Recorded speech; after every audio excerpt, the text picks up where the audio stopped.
والصلاة والسلام على أشرف المرسلين وعلى آله الأطهار وصحابته الأخيار ومن والاهم بإحسان إلى يوم الدين. السلام عليكم ورحمة الله تعالى وبركاته.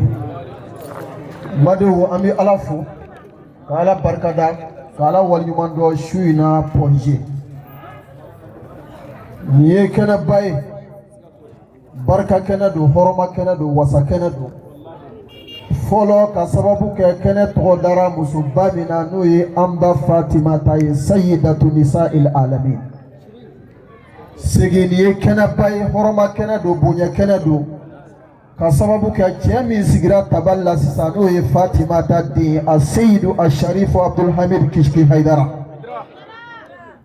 kishku ko abora ya sura ko shuina kana na ku wakaka nali to jama fanembe kana projet ya kana kuma alaka jowfe ko ni benga do ka fo tani nga sigi banati mato ko ale Kishki Haidara kalikando projet shitana abife ka faka kaba ola Kishki bi tabali mina yi Haidara de o tabalite iseri jogo de la ka shuyeli setuye ka toye alaka ka jeneye setuye ka toye alaka ka dloni doroku tari setuye ka toye alaka ka bari sulata setuye ka toye alaka ki to demsenela ka tla ki demsen yogo hine mine ka doroku minawla kula bo bari sokono kula do misiri kono o jogo ba min bila o de yisigi taballa no de kama chawfle ne ki lame no de kama musufle ne ki lame Haidara de Haidara chemi mbora la nama sirabla nunu yanga ladigi fɛnw ye diɲɛ ni lahara ala ko kira ye ladigi fɛn ye kuranɛ kɔnɔ kira ma taga fiyewu fa ye nunu to an bolo ladigi fɛn ye Kishki Haidara a bi siɲɛ damadɔ bɔ a bi bɔ a ka so yan ka ɲɛsin a fa ka foro ma don ɲuman na taa kun foyi t'a la ko fo misiri min bi ka jɔ yen cɛw bi pusɛri la yen musow bi pusɛri la yen ale ti karamɔgɔ ye karamɔgɔ min b'i da suma la k'a kɔmɔgɔw to gɛlɛya la a bi bɔ a ka so ka kilimu ja to yen ka bɔ a ka so ka sunɔgɔ ja to yen ko cɛw bi pusɛri sama ala nɔfɛ cogo min ale fana bi taa pusɛri sama ala nɔfɛ ten ka taa pili minɛ ka fɛsi bɔ siman kɔnɔ i b'a fɔ ko nin ti Haidara den ye ni maa kan ka tugu maa nɔfɛ maa kan ka tugu aw nɔfɛ ni maa kan ka sa maa nɔfɛ sa kan ka kɛ aw nɔfɛ هم أعز بني الدنيا وأعلى ذوي الأولى وأكرم من فوق التراب ولا فخر بقول توبي وصوني بقول مي أودو بقول توبي نيوري بقول مي وفاء أودو أمي كما سونيا كما سجى Kishki ما jama sigilen mena k'a fɔ nin ye jama ye minnu sigilen don k'a lamɛn n'a ye fɛn o fɛn fɔ an sɔnnen don sani a k'a fɔ ka d'a kan an y'a jogobaw y'a la sɔnni a ka kuma an b'a fɔ a ye falyatafaddal mashkuran mu'azzazan mukarrama. n bɛ ala fo bi ka ala barikada ka ala waleɲuman dɔn ala min ye bi su in na jira an na hɛrɛ bɛɛ lajɛlen na ka jama bɛɛ lajɛlen fo maa o maa i bɔr'i ka so ka na fara an kan alakira ko la alakira somɔgɔ ko la a bɛ min ɲini ala fɛ tigitigi ala k'o d'aw ma ala ka bɛɛ hami dilan ala k'an bɛɛ sago d'an ma Amin amin. ala k'an bɛɛ ka laɲiniw sabati Amin amin ala sɔn. ala k'o ka k'alaya kama Amin. sɔli ala rasul Salim. Ya. alhamdulillah bi sigi Nam. hakilila bɛɛ y'a dɔn Tiɲɛ siga t'o la. an sigilen don minnu kama bi ni o ye kira somɔgɔ ye Siga t'o la wallahi. kɛrɛnkɛrɛnnenya la Nam. el batol fatima zahara Siga t'o la. alhamdulillah maa minnu farala ɲɔgɔn kan Nam. ka kɛnɛ in sigi u ye dɔrɔmɛ ni dɔrɔmɛ minnu bɔ Tiɲɛ. an bɛ ala deli ala k'a kɛ alijinɛ saraw ye Amin amin ala sɔn. yanni an ka na an karamɔgɔ minnu tun bɛ ka wajulu kɛ ala k'u yɛrɛw sara Amin amin ala sɔn. o tuma wajulu kɛra Siga t'o la. a labaara ko ɲuman ala ka o nɔgɔya an yɛrɛw ye Amin amin ala sɔn. an bɛ an karamɔgɔ bɛɛ lajɛlen fo Siga t'o la kulo bila. ni y'a alimamiw a n'a cɛkɔrɔbaw Nam. a n'a musokɔrɔbaw Siga t'o la kulo a bila. n'a denmisɛnw Wallahi. cɛ fara muso kan Tiɲɛ siga t'o la. o kɔfɛ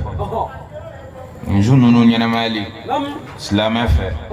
wajibi de don Tiɲɛ siga t'o la. a bɛ kuranɛ de kɔnɔ Wallahi. قل عسى لكم عليه Nam. أجرا إلا المودة في القربى Siga t'o la. ala de ni ɲinan bɛɛ lajɛlen fɛ Wallahi. y'a dɔn kira cira an ma Tiɲɛ. an bɛɛ b'o kalama Siga t'o la wallahi. mɔgɔ min nana bɛɛ sɔrɔ kafiriya la Nam. bɛɛ bɛ bolisɔn de kan bɛɛ sagalaman don Tiɲɛ siga t'o la. dɔ ka bɔ olu cɛla ko o bɛna ni fɛn dɔ ye Nam. ko o bɔra ala yɔrɔ k'o ye kuranɛ ye Tiɲɛ. ko bolisɔnnaw k'u ta bila ka tugu o kɔ i b'a dɔn o tigi ye baarakɛla ye dɛ Wallahi siga t'o la o bɛ kɛnɛ kan. wa yanni o tigi ka faamu o tigi bɛ sɛgɛn koyi Tiɲɛ wallahi. hali i ka du kɔnɔ n'i ko k'i bɛ bali ka sariya falen Nam. a bɛ kɛ baara ye koyi Tiɲɛ siga t'o la o bɛ kɛnɛ kan. kuma tɛ diɲɛ ma Wallahi. ka na yɔrɔ dɔ la dɔrɔn Nam siga t'o la. ko e de ye kira ye Allahu akbar. anw minnu bɛ yan fo e k'i ka mentalité don anw kunkolo de la diyagoya la Tiɲɛ siga anw ka baara kɛ ni o bɛ kɛnɛ kan wallahi. i b'a dɔn o ka gɛlɛn kosɛbɛ Siga t'o la. i bɛ tɔɔrɔ caman sɔrɔ Tiɲɛ o bɛ kɛ. dɔw b'a fɔ ko fa b'i la dɔw t'i jate Tiɲɛ siga t'o la o bɛ fɔ. nin bɛɛ dara kira kan O kɛra. kira ye nin tɔɔrɔ in bɛɛ ye Wallahi. a ye nin bɛɛ ko Siga t'o la.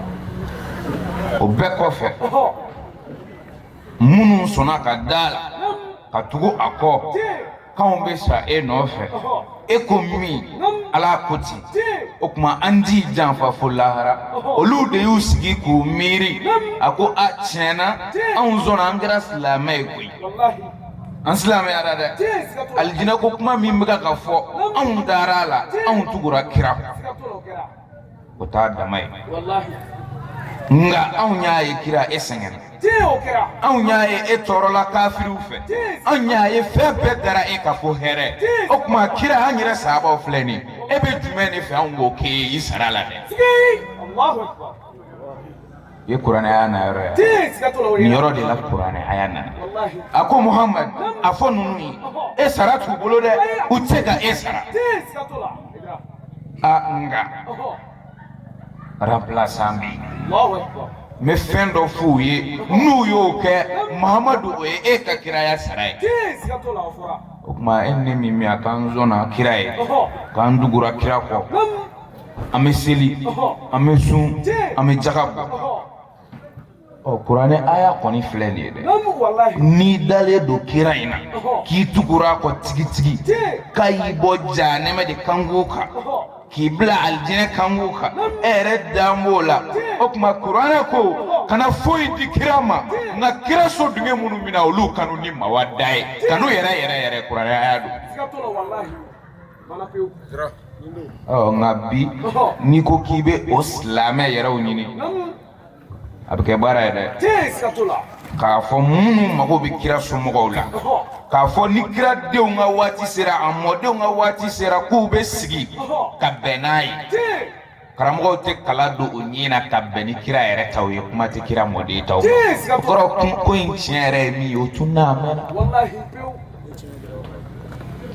a tun n'a mɛnna Siga t'o la. mais ala ko ka ba ka chawdi o jara eye o maja eye ala binani chedmo yi olu be ko in bod dinge konnala ka adal fe ka bebaye na fo sayyid sharif usman madan haidara on islamé wa anyi sharia kala nga qur'ana modo be on bana kuna bari an ma kala nga temanta anta ma fami wallahi ma fami ale de nana la famille ka fo akalan jalante bara de nyini na ife bara de nyini wallahi o kuma o bara o do de fleni anzikile flewla Fatima Zahra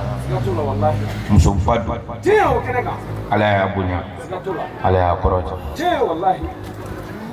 nunu mi ma bowi ahlul bait o fo qur'ana de klala nunu ngakumala qur'ana nunu la ja wallahi nunu mago tian nga publicité la ay mu mago tola fenuma ya publicité tio kera wallahi a fenuma klala ya tala sigatola koni kira ni Fatima kumena kira kumewuli kaju sigatola wallahi Fatima Zahra nunu nye fenni ka di mama femi tu yere bulu sigatola kera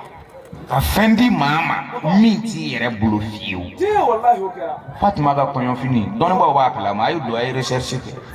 Fatima ka nganga fini min do konyola ka konyo kenai ay tese baga to do onani kungo fwae adona ka sokono ka konyo fini takadama takatana Allahu akbar awni nunum sigat kenye nunu nga do mana siaw manga sigi ka ala tanu ko ala yen nunu dama jaray wallahi okera ani nunu sigat kenye ani sigat kenye ay atikle ala ye ambunya ni nununi wallahi sigatula billahi nunun kama ala ye an yero korota wallahi wani nunu ye ma bita janama kono soko wallahi ko sebe kabanunu na dama seliti kisible Allahu akbar billahi ka sunte nafanya yebi nin nunu jugoya be adamadion dusukuna billahi lahara aljine esintala mais ne mo fe ya aljine tigi o kuma e aljine tigi don wallahi jon ta aljine sigatola akira na somo ko daru de munun zenga na kama ko sigatola wolle tay aljine bo donc iga ampe ka herebe mina nunu nga wakati umana si anga ni soja nui uye ambla sira minga anga ke akechoko nyumana uko anga na bi mugoka uko anga shweni ndabla uko anga nkle uko anga danga denya dabla anga nga anzeke nina tari lahara jodo ani nunu nyek nakenanye uka anzama kaduna ya aljine ko ameni ko ki islame amekira sumogo fleni e mako lu kanumbaye awbe gele la haraga obe gele ma de annanzira enno mi ve o lu be wuli nyonga parti ula ko wallahi ebe parti mina jena bamsadi la harani ebe na obe wuli eno lu de be wuli ibe gere mina na sura obe mina ni drogu talawe abbe ta wuli na sura be sojela udi o sojela dama na wuli okuma na sura kira sumogo jugudi ayira dama na wuli ano te wuli yoro glena ayo ka haram wallahi okuma an yira wuli yoro o donedo de bari amla lamina chien yere bela amaka kaka funi min yere janfa note kana isigini kenen kaya ko Fatima Zahra kanumbadi kakla ka wuli kaboya Fatima ko minga toy mo toy ete Fatima kanumbaye yere neganai wallahi hara place ga dugu janama kono ka teme beta billahi maoma edebe ka ala kira kanu yira edebe ka kira sogo kanu yira alors que afora ki ka dayoro dodela e desara ka day e te kanu bay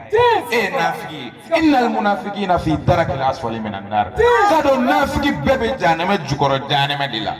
firawna ka sauti yere ikata buli dota beki ye ka wuro kare ka twaka lahara jodo e place ka no kateme mo min zigi mbea na ko ka e sirifu kanu bagay alors que abi jene yake alors que abi galonti ke alors que abi nafiki yake ne wuli balere bane aya nunu ngo kanga danyoro dodela wallahi fura ankanga anyanyini kadai ankanga nyebbe nyini kadai no fi ni yake na ko nunu ya fi jugo mina o yiwili yoro nyene andume wati mina nyoko nege ntala de ayi otala depuis hier mais hier donné ka bon e imam mo sasa to ya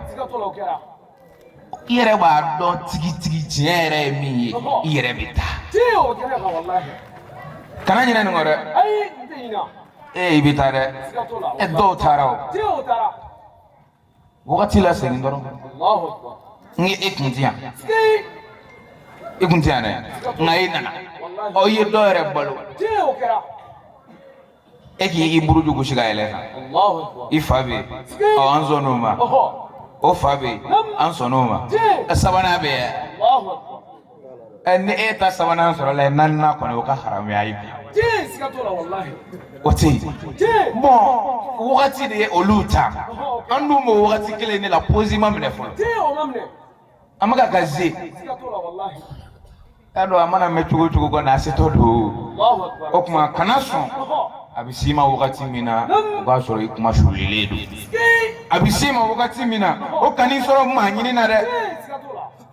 okasoro ibi yere bulu ibseki yere presente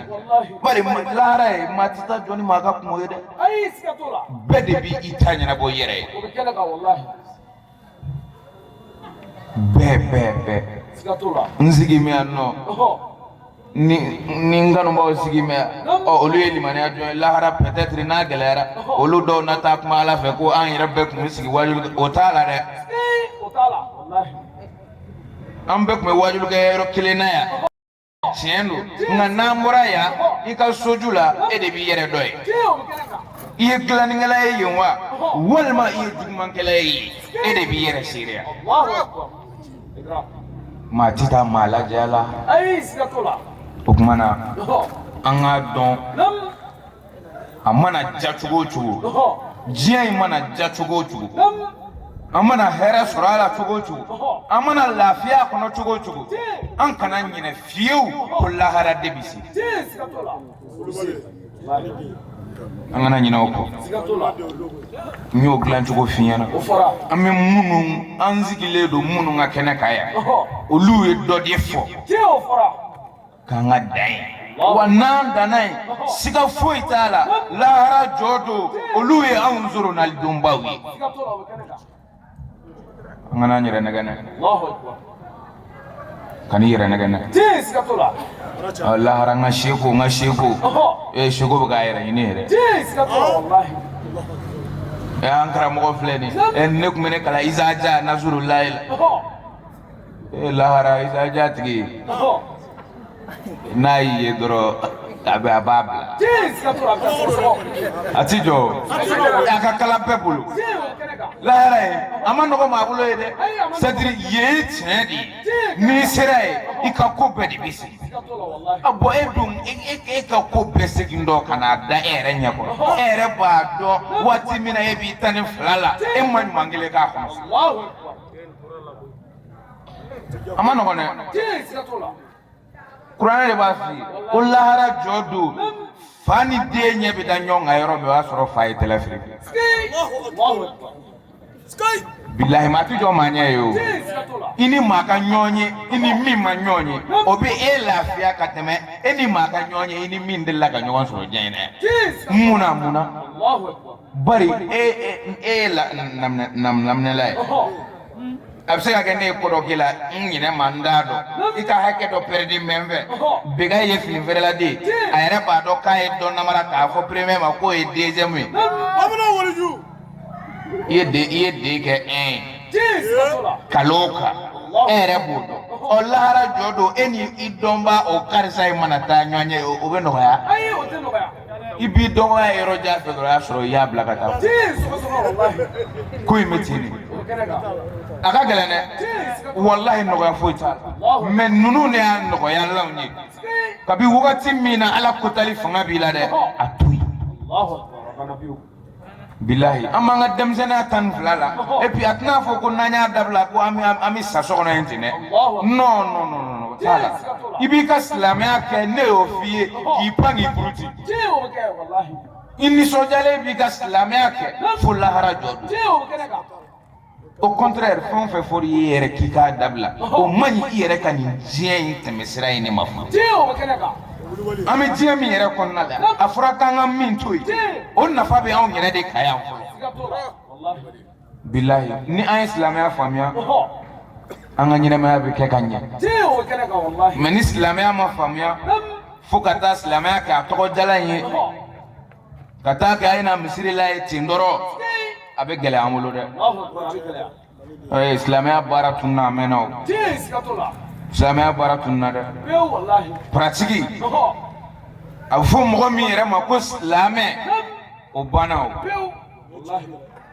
a banna dɛ Sikatola. mais fɛn kelen de b'an bolo o de kɛ b'an ka silamɛya ye a n'i y'a fɔ a ka ko maa caman ye nka tiɲɛ don koyi Jeo kenega. seli a tɔ tora min ye seli Jeo sikatola wallahi. jɔn de bɛ a k'i tɛ seli bi Mashi. bɛɛ bɛ seli wa bɛɛ jigi da mɛ alijinɛ in kan a mɛ kuranɛ de b'a f'i ɲɛna a ko cogo di kuranɛ kɔnɔna la ala ko kuranɛ kɔnɔna la قد أفلح المؤمنون الذين هم في صلاتهم خاشعون ɔhɔ e min b'i ka tapi sanfɛ e bɛ ka seli min ye ni o ye ala ye o kumana koyi Jeo sikatola. ka tapi fɛnsɛn jala a ka seli k'o tɛ Jeo sikatola. mɛ jumɛn don kad aflaha almu'minun Allahu akbar. i y'a faamuya ko muminun de kisira muminun de kisira e n'i ka tapi bɛ yen dɛ i bɛ ka seli nka ala ko yan nɔ muminun de kisira de kabako ye koyi Allahu akbar. allazina hum mumini minnu fi solatihim u ka seli kɔnɔna la khashi'una u sirannen don ala ye ɲɛ Jeo sikatola. Kenega. e b'o la i bɛ misiri kɔnɔ tiɲɛ don koyi juma ti taa k'i to i bɛ wuli fajiri yɛrɛ la mais e ka seli kɔnɔna la ala ɲɛsiranya b'a kɔnɔ wa Allahu akbar. ala ɲɛsiranya tɛ yen Allahu akbar. ɔ n bɛ nin d'i ma i ka nin faamuya n b'a d'i ma i k'a faamuya rasulu b'a f'i ye sallallahu alaihi wasallam Salim. ko ni mɔgɔ min ye tile 40 seli tile 40 ni maa min y'o seli man salla lillahi 40 yawman fi jama'atin bamsa de ko k'i ye silamɛ an sɔnna i ye tile 40 sɔrɔ ala kira ka kuma de don ne m'a fɔ dɛ ko ni mɔgɔ min ko k'i ye silamɛ ye o kuma i bɛ seli i ye tile 40 sɔrɔ i ka seli la mɔgɔw fɛ misiri kɔnɔ yen tile 40 jama la yen o kɔni o dafara n ye mumine n ye tile 40 sɔrɔ jama la a kabako bɛ yen o yɔrɔ in na yen ni e ma kabako ye o la e ka seli bila fɔlɔ e ka seli ma nafa ɲɛ ye o kɔrɔ seli ma di e ma fɔlɔ a kira y'a fɔ dɛ nafa ye jumɛn ye ko fɛnba fila b'a la ala b'i kisi o ma o kuma e min ye selila ye kab'i wolola i bɛ ka seli n'i y'a ye nin jogo in b'i la i ma se k'a bila a fɔra fɔlɔ ko i k'i jogo dilan fɔlɔ i ka sɔrɔ ka seli in daminɛ ka ɲɛ o fila ye jumɛn ko ni maa o maa i ye tile 40 sɔrɔ i ka seli la i danganiyara k'a fɔ tile 40 dafara fenvla afula jume براءة من النار afula bara'atu minan nifaqi yen famya bara'atu minan nifaqi mi manga du konna la du chile do ni mi ambe be tanyere soro jane mela ni ko jugo mi ka soro anda kama Allahu akbar ko ala bi tanga ka boma o ko jugo jume nafiya Allahu akbar billahi kira ko tine mo mana kile pinani soro ibika ka sili akachugo la itala ko kare wala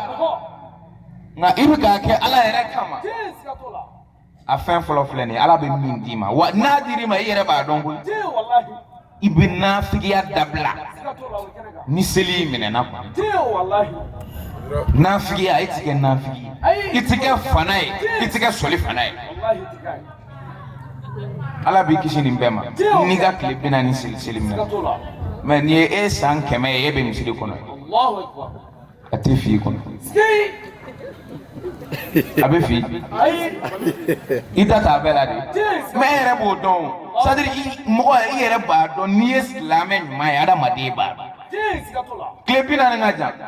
billahi ala made nga kile kele seli ni limaniya yi billahi ni ala be nyogonya kono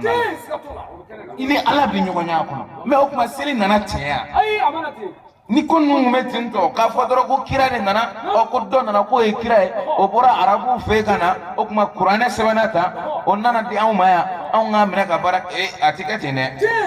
aw ma do islamiyya la o chugoni na de Allahu akbar reality do de wa kon nala wallahi non kuma o sorala ni qur'ane te ne be ndade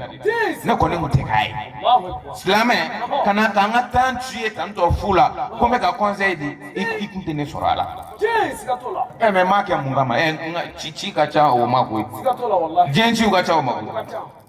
me fendo de yira islamé konnala minti sosofi minti soso wallahi sil dirama dira kabe andeme sigatola jugo kolo mi me ela ko ba sigatola famin dira ima kabi jugo kolomba e shi beke ko ke halisa e jugo koloma ba yado o manye ay o manya me ibitani ga mobili pine ka sokora ibitana yo ka kolidi garaji lai umana koli kala nano du ga mobili la ye kare fla teme tu fiye bora o e bara re ay wallahi yado pina ko ne ma koli sigatola o seli na chogo de flani sigatola karisa ek meninge o ninke abi de me ki bo o fitinina Allahu akbar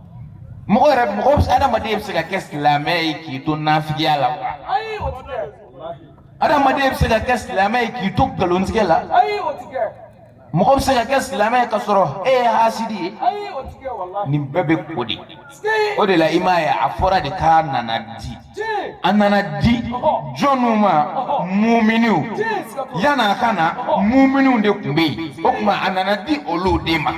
mo ko ke mu'mine ka soro hasidi ya ay otike wallahi jugo tiga ke mu'mini o kuma selin nana ka soro mu'mini dafale o nebi anana adira kirama kira ka di mu'mini dafale o ma mebi sungruwa be bo aka maki konna la sil tapi ba ka saki konna la aba fa hasil o chama wallahi wo ba encourager ay sili ni ko ni abe ni be sili ka ba ini ala be sunya di o ala ko qur'ane konna la kada afla al mu'minun allazina fi salatihim khashi'una ako mo de ga sili minena mu'minu de ga sili minena mu'minu de kunajara mu'minu de en yoro soro munu nga sili konna la akirani ala nyasiranya mais e kafiri ka ka seli rendez-vous bi bolo sini ki bita dena ala e bodo mais o bela i koni be seli ngai iti posi mina doni ka ala je be ka seli minye mo ko i be ka tammi na sini ki ko de jofolo ye folo ye ni iye siri bamsa de ni e ko ke islamé ni e ka kle binani dafara ka soro e bika ka seli ni dusukon nyuma ye e bika ka seli ibla la mina e ko ke e bika ka seli afora mi mai ko toy kle binani ndoro billahi ala bin nafiya boy jugola ni ko kiya ye de kira de ko ti kira ti kalon tige o ala bando kle binani e bo ni eret islamé bo ay say doro ika kle binani ika adi alama ika banko jugola ni man nafiya bole jugola c'est que amamne bari amake ala nyesranya ka aflana jume lahara jodo nanzira ambe ga yene kono ni ambe ni sigi na ni beke me lahara de kam jien kilin tala me nyo fiana ebe finingo ite finingo itika kole kamara nga finite ko ka bani tika maje Allahu akbar ibi kila finingo la wati mi asoro tika ya rasoro okuma an sigi men ni sigi mina islamia annana anga jien ne nyini folo muna bari annana jien am se ga lafiya jien na chugo mina odla anga kira yare chikun mo chama ma famia kira tirade wa ma arsalnaka illa rahmatan lil alamin o kira ma ci dore foy kama fo danfam bebsega hina soro chugo danfam bebsega lafiya chugo am sega balu nyogon ga here la lafiya la chugo mi ima kira ci kunya bon jena tiket mesiraina islamaya nana am sega balu nyogon kan lafiya la chugo mi o sen fɛ a fɔra k'an ka jogo minnu to yen a fɔra k'an ka ɲuman minnu kɛ a fɔra an ka ɲɔgɔn jigicogo minnu kɛ ka ɲɔgɔn jigitigɛ dabila o sira in de fɛ sa e bɛ lahara sɔrɔ n'o ye i ma fini ko i tigɛ koli kama nka i tigɛ jɛ a bɛ ten de an bɛ o mɛn an bɛ taa o tuma n'an sera yen selila min n ka seli kɛra bɔda y'a ye o ye nin yɔrɔ filanan ye bara'atu minan nari n'an sera lahara ye selikɛla min ka seli ɲɛna o tuma ala bɛ tasuma bɔ e ka programme na ala ka tasuma bɔ an ka programme ala kana an kɛ jahanɛmɛden ye dɛ ni sera ye a tɛ se ka lakale lakale cogo t'a la o tuma e ye nin faamuya kira de ko tanto o kuma silamɛ ɲuman ala jɛ dɔrɔn ni nin wale ninnu dafalen don i ka silamɛya la o kuma na alhamdulillah mais hali sisan e bɛ ka seli a bɛ san 20 bɔ rendez-vous tɛ ka jɔ a bɛ san 20 bɔ hasidiya bɛ dusukun na a bɛ san 20 bɔ e ye kojugu minnu kɛ e ma nimisa la fo e fɛ seli in ne bɛna a bɛɛ yafa o kuma na e t'aw ye itawu ala ka an ka seliw kɛ ala ɲɛsiranya seliw ye ala kana an da kɛ k'an bɛ tapi kan an ye entraînement kɛ ka tila ka taa ala kana an da k'o ye o kɔfɛ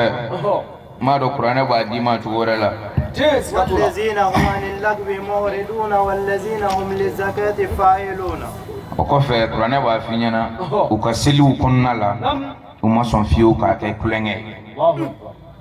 ya silamɛ ɲuman tɛ kulonkɛ kɛ seli la ni silamɛ ɲuman n'a ye seli daminɛ a b'a kɛ k'a ban kuma caman anw yɛrɛ baliku misiriw kɔnɔna la an selicogo ma ɲi selicogo n'u ma ɲi dɛ bilahi kuma dɔ la an bɛ ɲɔgɔn kɔri yɛrɛ ka ɲɔgɔn kɔri k'an to seli la yen ni ɲininkali yɛrɛ kɛra i kunkolo kɛ i n'a fɔ a tɛ seli la nin ɲɛna tan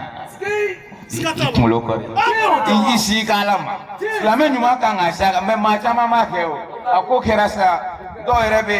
gosili kɛ cogo dɔ la ka siɲɛ dɔ bobo siɲɛw yira k'u to seli la silamɛ ɲuman kan k'a ka seli kɛ bonya kɔnɔna la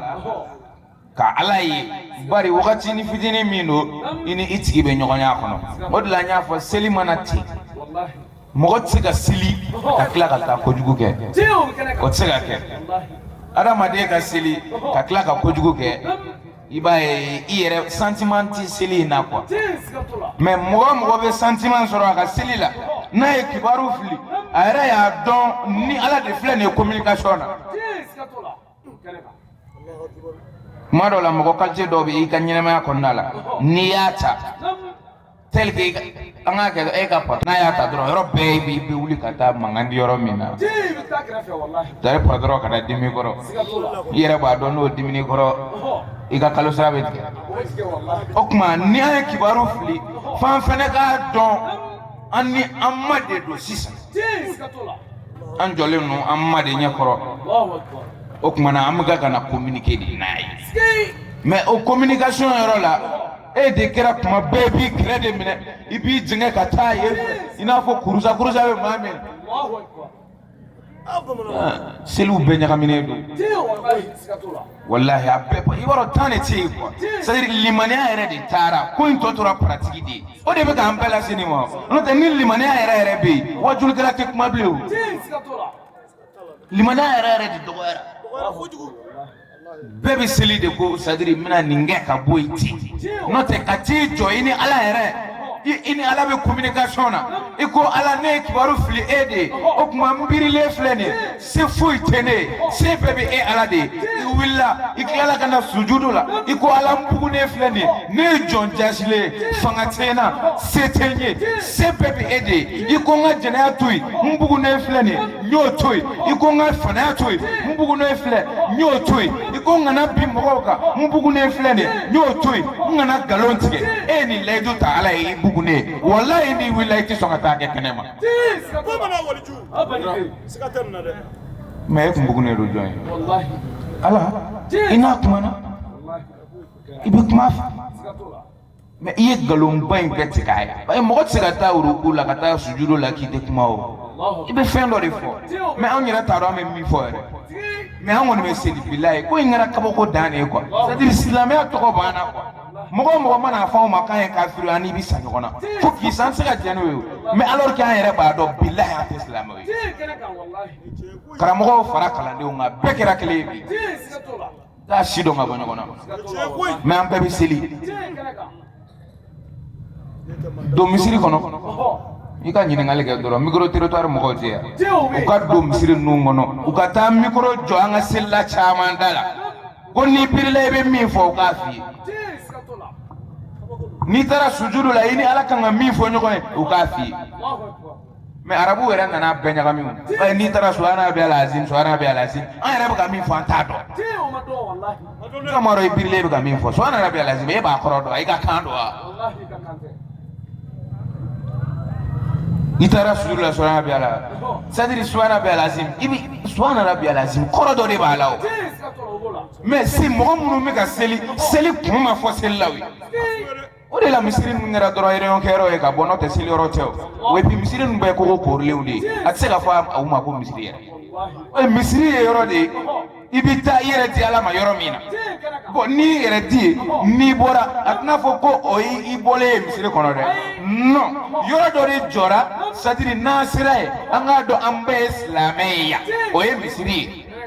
ni setan be setigi dono deme ni banaba tope dono ofurake misiri glana ni kama kunafuniya dioro ala ka kunafuniya dioro ani ni mi meslame ofe ukata misiri kono ko fonyoy mais ni adama de bora misiri kono de kene manai o ere di ere ka misiri kono nay Allahu akbar.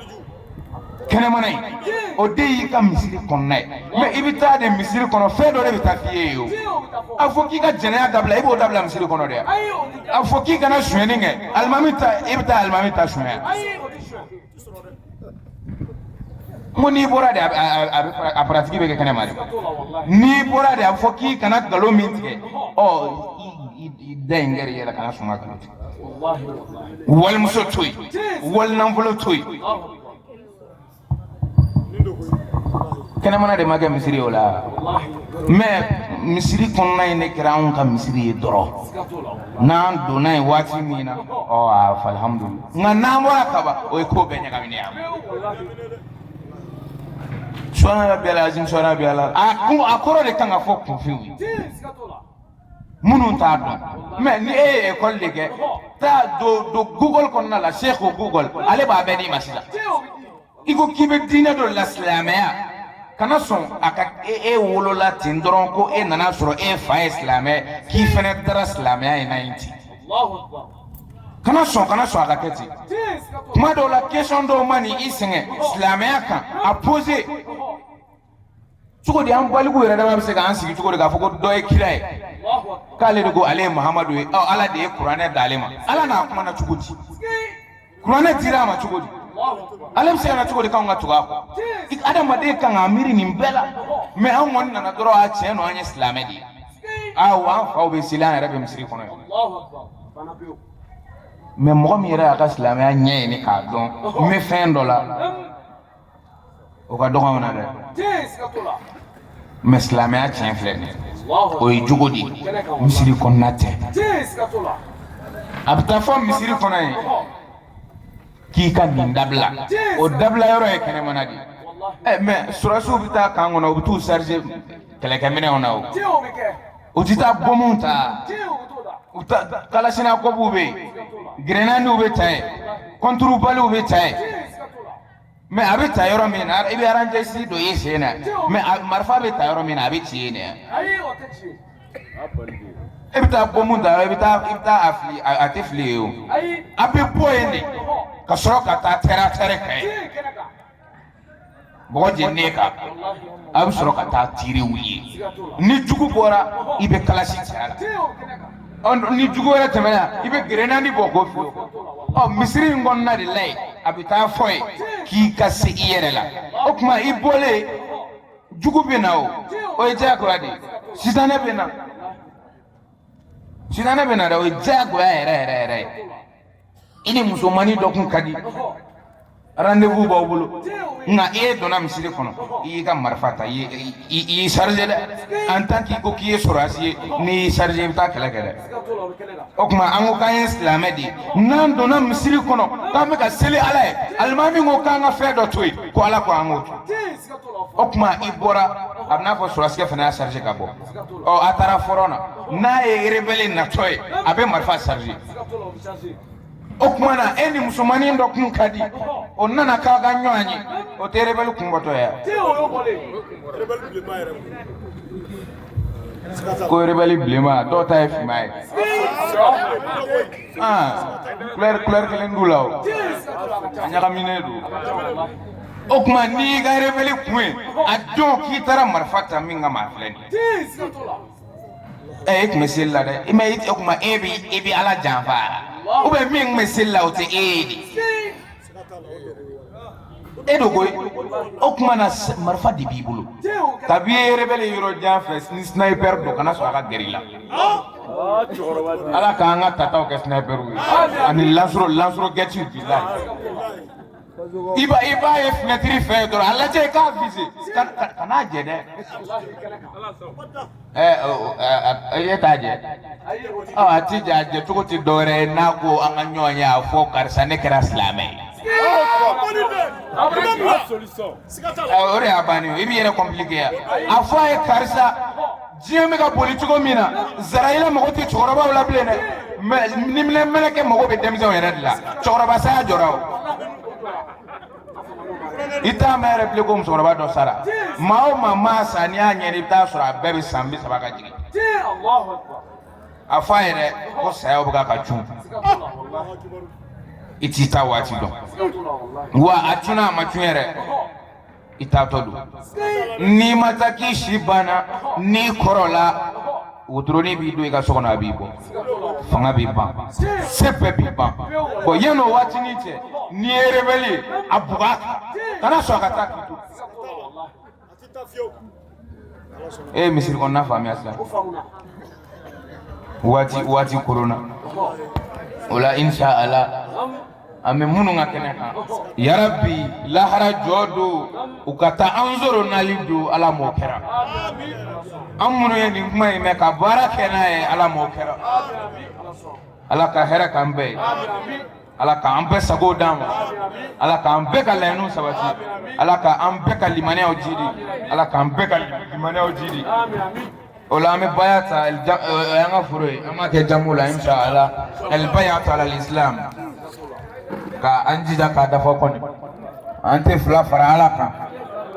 أنت فلا فرالك أنت شواليك أنت جناك أنت أنتين فقط أنت نورك يا أنسي مرانتا كامبلو خرج نكرا مودول المصطفى أمبلا بارا إمامنا أمباك ala ka dafal noga ala kan fangaw se ala ka heraw kan ala kan ga leno sabati ala kan ga jamana bo bolola